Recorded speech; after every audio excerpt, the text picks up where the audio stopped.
Hey, I'm back, and today we're gonna make lamb shanks, and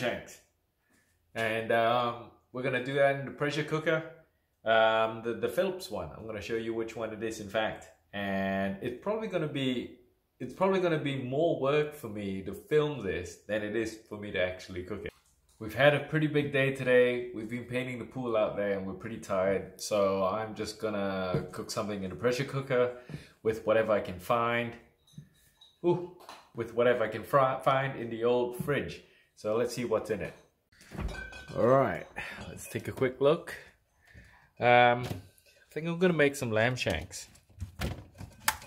Yep, lamb shanks from Costco. And we're gonna need some veg. So I'll just grab this. That's some mushrooms. Got some fennel. Oh, got half an onion. Some of these tomatoes. I hope they're still good. We're gonna give those a try.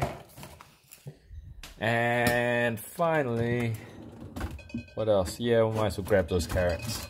That's pretty much it. Yeah, no, I'm not gonna use that. So here's the easy bit. I'm just gonna chop everything up.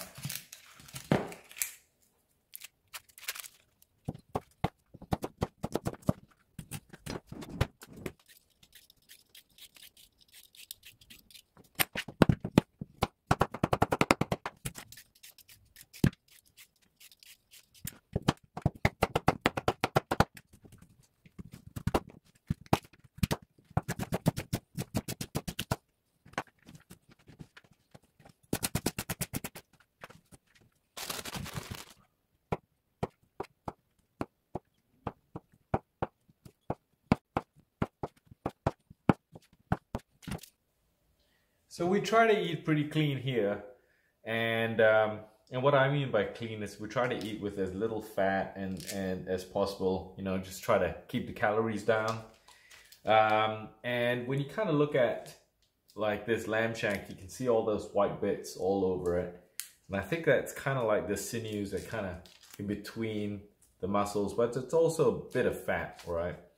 But really, lamb shanks are quite lean. Like if you consider like cuts of lamb. So like it's pretty lean. I've got 4 massive pieces here. So I think the first thing I'm gonna do is I'm just gonna quickly fry it. And then, you know, veg is about as clean as you're gonna get. So yeah, I'm gonna fry it.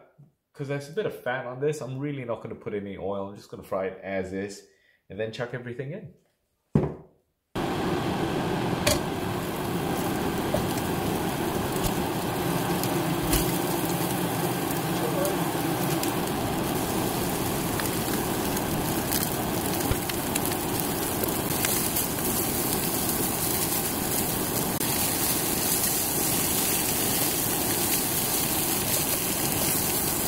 Alright, now once you've fried it, you kind of want to get it all brown like that. Like you can probably get it browner, but I'm a bit lazy. Like for me, eating is, you know, I enjoy good food, but I'm gonna go as far as I can taste it, and if I can't taste the difference, I'm good. And basically, I'm just gonna grab that and chuck that into the pressure cooker.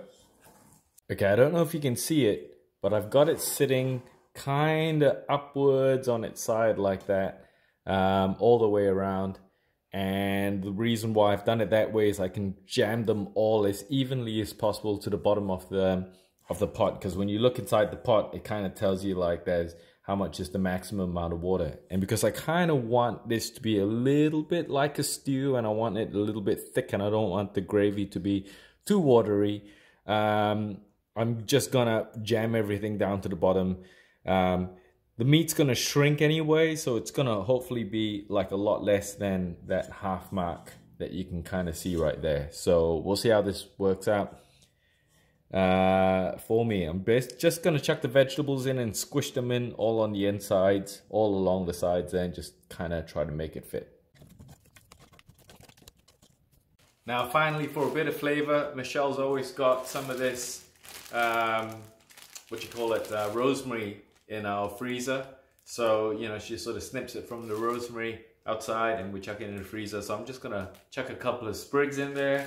I'm gonna chuck in a can of tomatoes, and I've got Le Pinot Noir over here, Le Pinot Noir. 2016 Mornington Peninsula. I don't really know much about wines. All I know is the old Pinot Noir is quite okay. So I'm gonna start by chucking in the tomatoes. I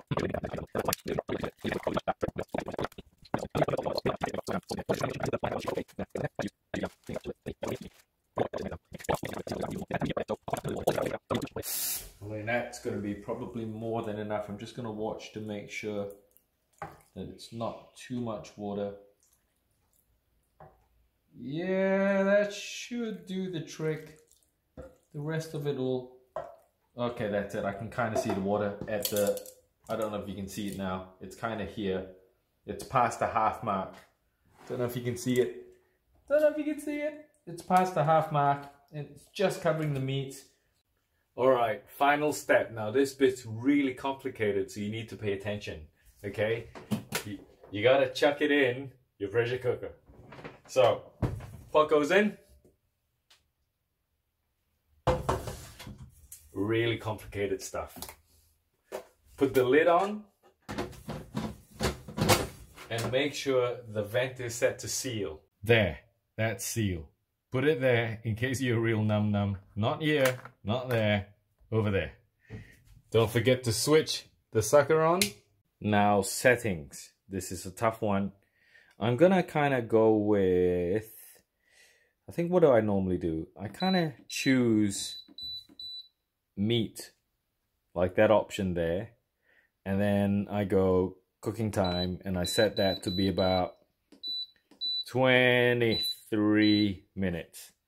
Don't ask me why. This is like standard setting I do for everything, and everything comes out okay. All I gotta do is hit start there, and that's it. It always comes out like perfect. Doesn't matter what I chuck in there. 23 minutes, meat and poultry, start, ba-bam. It's kind of 6 o'clock, so I guess total elapsed time of preparing it and talking to you guys and pressing buttons would have been 10 minutes, maybe, not even. Anyway, I'm off to take the dog to the park. I'll be back, dinner will be ready, and see you guys later. Right, I'm gonna scoop it out now. It is a little bit wet, but we can deal with that. I'll show you what I mean.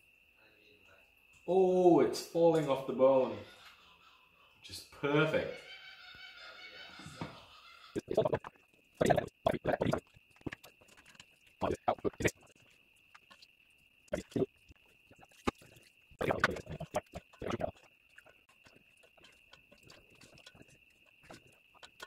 How's that, huh? Not bad for 0 effort. Or 15 minutes of effort, really. Whatever's in the fridge, that's how it works. Chris, you're up. You're gonna have to tell us what you think.